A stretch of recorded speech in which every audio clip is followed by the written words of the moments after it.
Everyone, I hope you're having an amazing day. So today I'm going to talk about advanced concept of if-else condition, right? In my last episode, I talked about basic version of if-else, and I hope you had a chance to watch that video. If you haven't watched it, I would highly encourage you to do so, because today's episode is a continuation of the previous one. Okay, so in a real life programming scenario, right, you will encounter a scenario where you have to write complex if-else condition, right? So that's somewhat what we're going to do today. I'm going to explain to you how if works, else if works, right? And we're going to do some and operators as well, just to make it more interesting. Okay, so I hope you guys have registered for an org. If you haven't done so, please do so, because it's very important you guys do hands-on. Okay, so I've logged into my org, as you can see. So I'm going to go to developer console. By now, guys know how to go to developer console, right? If you don't know until now, so this is the way to go to setup and developer console. Okay, so I've already logged in as I said. Okay, so go to debug. Okay, so what we're gonna do, go to anonymous window. So we're gonna do a very cool scenario. Okay, let's go for a shopping. Okay, and let's buy some stuff, and let's implement the logic using if else. And the challenge is what we face. That's exactly what we're gonna do today. Okay, so I wanted to give a scenario. Let's say a guy named David. Okay, so let's say a David has $50, right? David got $50, 50 USD, okay, or New Zealand dollar, whatever, okay? Let's say $50, okay?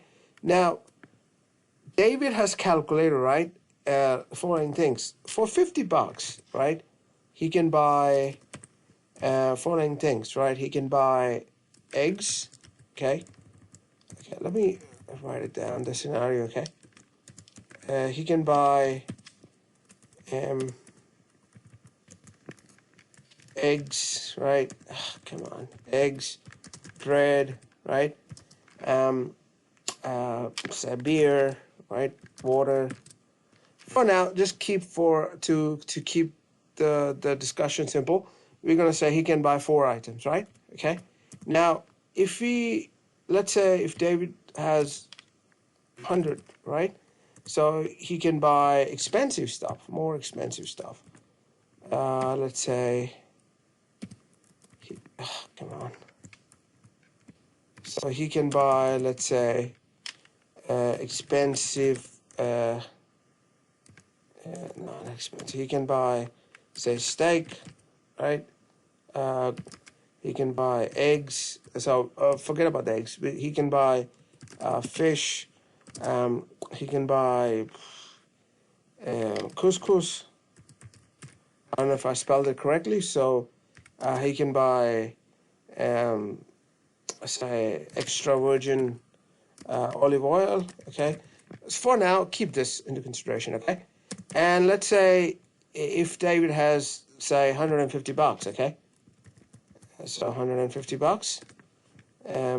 He can buy pretty much, let's say, venison fillet, okay? And then he can buy, venison is a deer meat, by the way, if you guys don't know. He can buy, I mean, it's very hard to think. You can pretty much buy, okay, he can buy, let's say, I mean, you can't think about the stuff which you can buy for 50. Okay, you can buy expensive beer, okay, for now, right?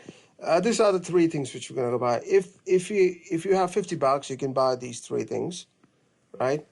And you can say cheap beer, right? And if you have $100, this is what David decides to buy. And for $150, these are the 2 things David decides to buy, okay? For $150, this is what he wants to do, okay? So David, okay, so now the David wants to implement this using if-else. So he hired a developer to do so. So how are we going to do it? The first thing, okay? as you all know, you need to declare an integer, okay? So say price, okay? I'm not gonna worry about decimals or cents or right. So don't worry about it right now. We're gonna keep it as a regular integer. So let's say $50, okay? So I hope everyone knows what I'm doing. So I declared a variable, right, of integer type, and I declared the name of a variable as price, okay? Now let's start with the if-else statement, okay? So we're gonna do if, right? If the value of price, okay, is greater than, equals to 50, right? Then David gonna buy following things, okay? System.debug. So let's put eggs, right? I'm gonna copy it, okay? So I'm gonna put eggs, right? Okay, so I'm gonna buy bread, right? Gonna buy beer. Sorry, not the cheap bread. So cheap beer. Or let's put beer, right? Say beer 1, right? And then you're gonna buy water, okay? So now, under regular scenario, would I put, right, scenario like else, okay? And you would have done something like that. That's fine. But in this case, we have 3 conditions. We have to fulfill 400 for 150, okay? So how to do that? We use if-else statement. If-else, okay? Else if, okay, price is greater than equals to 100, right? Then I'm gonna copy that. I'm gonna buy steak. Gonna buy fish. Gonna buy couscous. And then extra virgin olive oil. Yeah. Okay. And then now we have to fulfill another condition. You could do pretty much one thing. Okay. You could do else. So that means if the price is greater than equal to 150, you do this. If the price is greater than equal to 100, do this. Else, copy this 2 things. Okay. So I'm gonna tell you the problem with this logic, and the issues you're gonna face in the future. Okay. So because you will see this is not a good way to do it. There is a big issue with this thing, but since we are starting up, this is a very common mistake. Everyone does it when they start with if else, and how to go about fixing it. Okay. So you will see a problem here, right? Now, the first problem we're going to talk about here, okay? So in this scenario, what are you going to do? As I said, we have 3 conditions, right? You have to deal with 50, you have to deal with 100, then you have to deal with 150, okay? If you're 100% sure, which I'm pretty sure you won't be, because there's nothing of surety, you can't be sure of things in programming. It can change the requirement based on the client needs, right? So client might come up to you and say, oh, look, I want to do something else, right? So you have to change your logic. So let's say for the sake of argument, right, your client said this part of the code will never be touched again, okay, whatsoever. So in that scenario, this part of the code will work, okay, because you are taking care of 3 scenario here, okay? Think about it. 3 scenario. Price is greater than 50 here, okay? This is the first scenario. Price is greater than equals to 100. That's the second scenario. And the third scenario, you assume that it will fall into the if else here, okay? I repeat it again. So we are dealing with 3 scenario here, 50, 100, 150, okay? So for 50, this part of the code will be executed. And for 100, this part of the code will be executed. And for anything after that, this part of the code will be executed. This is great, right, for this logic. Let's say if you have something called 200 condition here, right? So let's say you have something for 200. Then this part of the code will fail because it will assume that anything greater than, beyond these two logic, everything will fall under this. So it's better to put in that case if price greater than equals to 150. So this is the way I prefer, because it will prevent you from falling into the trap, a programming trap in the future, right? So please don't put else just for the sake of it. Think about it, and think about, you know, the scenario in the future, you know, if it, what happens if it changes the requirement, right? Okay, so now that we fixed that part, okay, now look at the code and tell me, do you see any problem in the code? Look at it. If you can pause your video and have a look at the code, look at the code and see what is the potential problem here. If you haven't done if else, you might look at it and see, oh, it looks great, right? Price is greater than 50. It's great. Okay, let's run it. Okay, let's run it and say, let's say price is greater than 50. Okay, and let's see what happens. I'll show you what's a potential problem here. Egg spread, great, fantastic, right? This is exactly what we wanted, because David has $50. So he got $50. So, you know, this is what he wanted to buy. Let's say David has $100, right? For the sake of argument. So what do you think? What should be the output? And look at the code, you'll say, oh, it should be obviously steak, fish, and couscous, right? Because obviously it's greater than 100. You're wrong. That's where the trap comes into the picture. Wait and watch, right?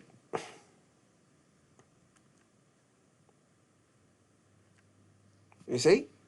Now you might wonder what the heck happened.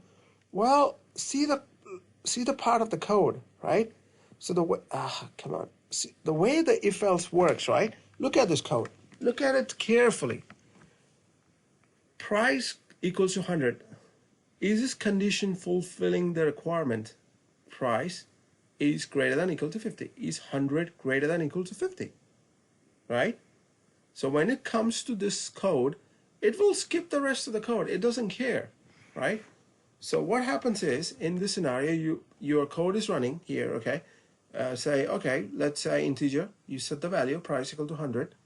Now, it will execute this part of the code, no matter what you put.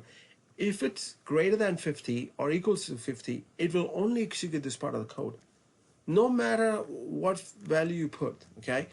You put, say, even 1,000, it will still execute this part of the code, okay? Now, how to solve that?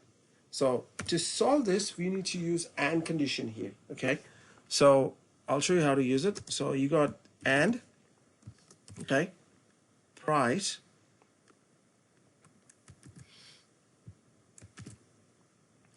less than 100, okay? All right, let me put into the double bracket. This is how you put it, okay? So what I'm telling, right, this condition should only run if my price is greater than equal to 50 and the price is less than 100. I repeat again, the first condition will only be executed if the price is greater than equal to 50 and less than 100. Now, I will tell you what happens when true and true, true and false. I will explain to you in just in a minute, okay? Let's run it and then I'll explain to you, okay?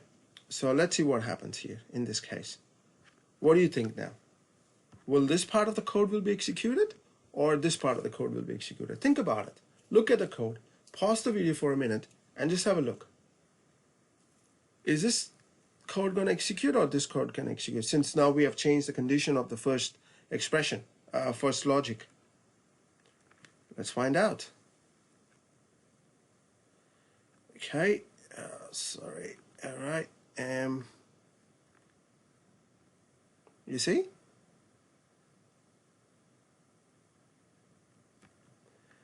What does that tell you?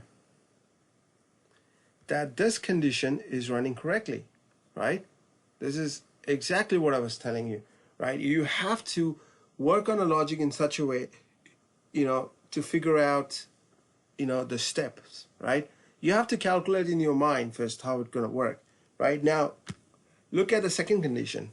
Now, I'm going to put the code as 150. Now tell me whether you will get this output or this output, the last one. Look at the code and pause the video and see. If you're saying you're gonna get this one, this output, you're correct. So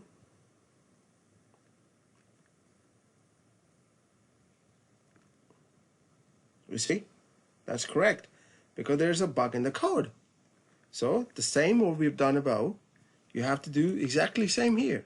Okay, so you're gonna do price less than 150. Okay, now let's run it.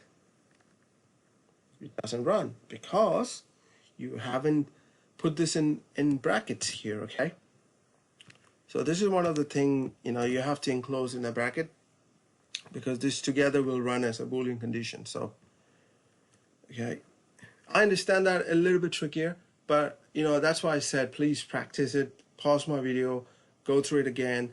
You know, that's why I'm trying to give you a very simple example, right? It can get very complicated, trust me, it can get way complicated. You know, you can have 4 or 5 ands here, right? So I'm not gonna go to that kind of stuff today, nor I wanted to confuse you guys because this is a very basic programming course for admins. So I want you guys to build your confidence first in Apex programming. Once you build your confidence, of course, by practicing again and again, you can embark on a complex journey with Apex, right? Okay, so now let's run it, okay? And you will see the difference. Okay, there you go, because you have written the code. Now, in this case, we don't have to do anything because we are only dealing with 3 values now here, right?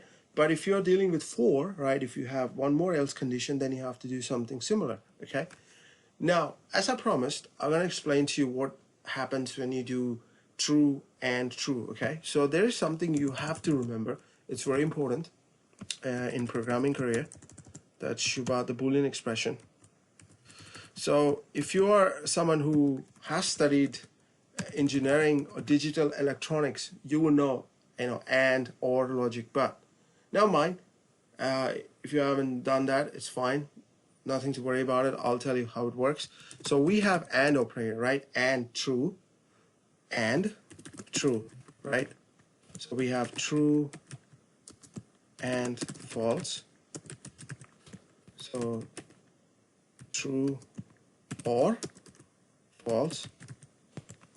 Sorry, this is true or false. False or false. True. Okay, so now these are the condition here.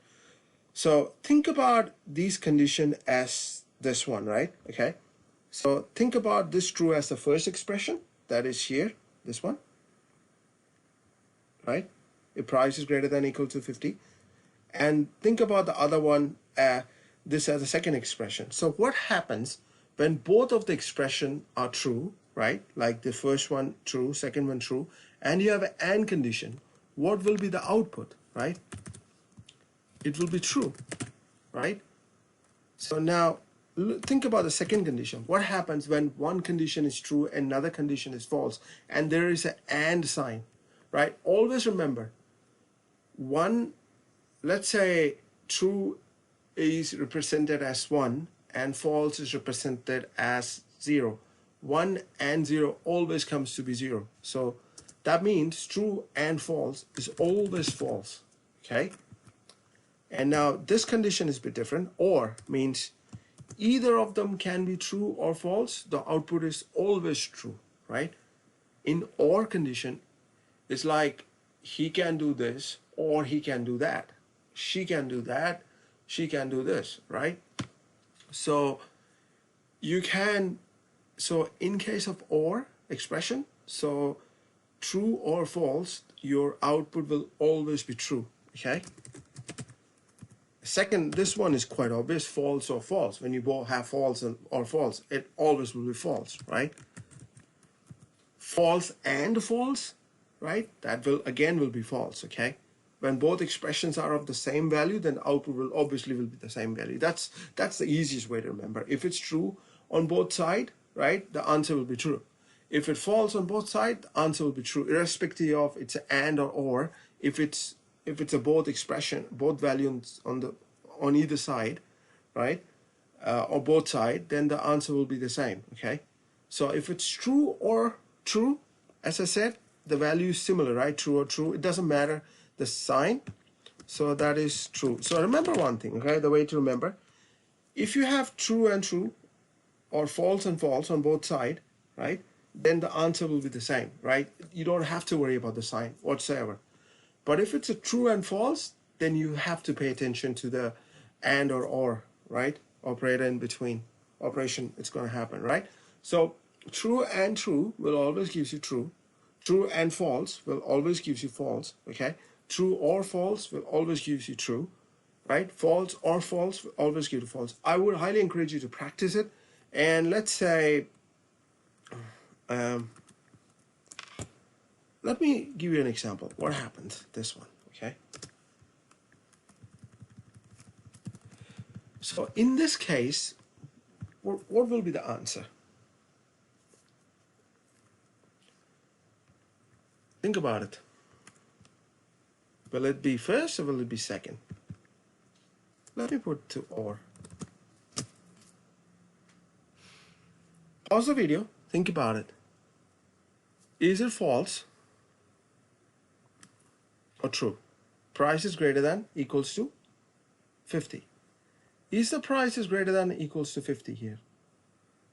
Because 150 is greater than equals to 50, right? That's true, okay? So you mark your condition as true, false. True first, okay? And what about the second one? Let me put the bracket. Is the price is less than 100? Is 150 less than 100? It's false, right? So what will happen? True or false, right? So true or false. True or false. Your answer will be true, right? Based on this table, what I've done, or whatever you can call table, or I mean, I can't do it in the tabular format here, but you can put it in the table if you want. So this is true, okay? 150 is greater than equal to 50. So when you run this, right, it will only run this part, okay? So let me show you. Right? So you have to be very careful with and or sign, right? Because you can screw up the logic big time. Now you see, you would have said, oh, okay, not a problem. Let me replace with and. You see, the entire logic is broken now. So you have to be very, very careful with what you do. So pay attention to this one I've taught you right now. True and true equals to false. This is very important. If you don't understand this, I would highly encourage you to please watch my video again and again. If you still don't understand it, I would highly encourage you to please put down your question in the comment. I can answer you then, right? So yeah, this is exactly what I wanted to cover today. I don't want it to complicate it any further. You can do further and or, but I'm not going to do that, right? I just don't want to ruin your knowledge session by making it more complicated, because I wanted to make it enjoyable for you guys, right? So that you guys feel pride in doing programming. I know that many people I've seen, especially admin one, because admin people are great. I mean, they are the foundation of Salesforce platform, right? I mean, I'm really grateful that I had an opportunity to work with great admins in my Salesforce career. I mean, they taught me so much of stuff, right?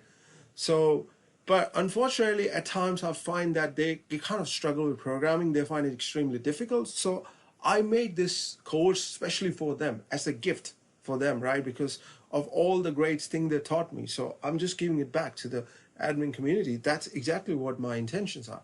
So I'm trying my best to train them to be a programmer, so that they can work on programming space, if that's what they're after, right? If that's not what they're after, that's all fine, So yeah, So that's all I wanted to cover today. So if you don't like my way of teaching, please do let me know. I mean, I'll try to change it, right? Because I'm flexible.